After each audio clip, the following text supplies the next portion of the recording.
Well, this has been a very festive week. We've had archangels and St. Jerome, St. Therese, an apostle earlier in the week. Tomorrow we have guardian angels. Not a very ordinary week in our ordinary time, so to speak. Yesterday we celebrated St. Jerome, and today we celebrate St. Therese. And I like to say those are very different spectrums or very different levels of the saintly continuum, so to speak. St. Jerome being a master, a world-renowned guy, a guy tasked with carrying and interpreting the scriptures, translating the scriptures, someone that everyone looked to. Everyone knew who St. Jerome was. St. Therese, on the other hand, no one really knew who she was. She was wanted to enter into a convent early in her life, 13, 14 years old, but she couldn't because of age restrictions. She actually went up to the Pope and asked if she could enter the convent at a certain age to dispense the age restriction.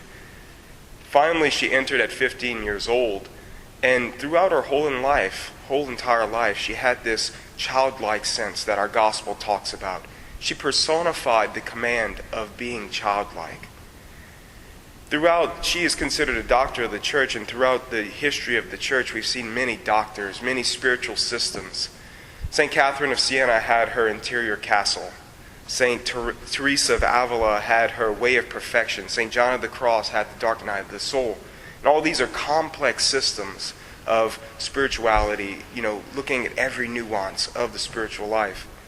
St. Therese had a much different system, the simple way or the little way, not bypassing a lot of the complicatedness, but just looking at the simplicity, the childlikeness of the spiritual life as it is, so to speak. St. Therese was someone that didn't waver on her vocation. We see today vocations discerned very diligently, and they should be discerned very diligently.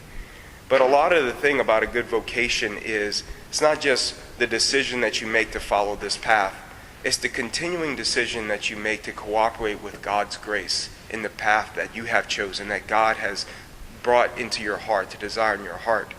St. Therese never wavered in her decision, in her path, and she embraced the love of God more than anybody else.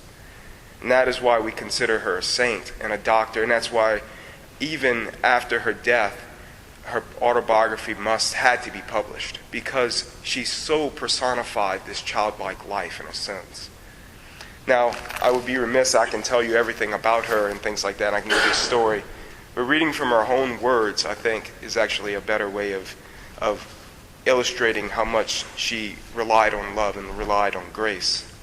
Then, nearly ecstatic with the supreme joy of my heart, I proclaimed, "O Jesus, my love, at last I have found my calling. My call is love. Certainly I have found my proper place in the church. And you gave me that very place, my God. In the heart of the church, my mother, I will be love, and thus I will be all things, as my desire finds its direction. In one word, love is everlasting."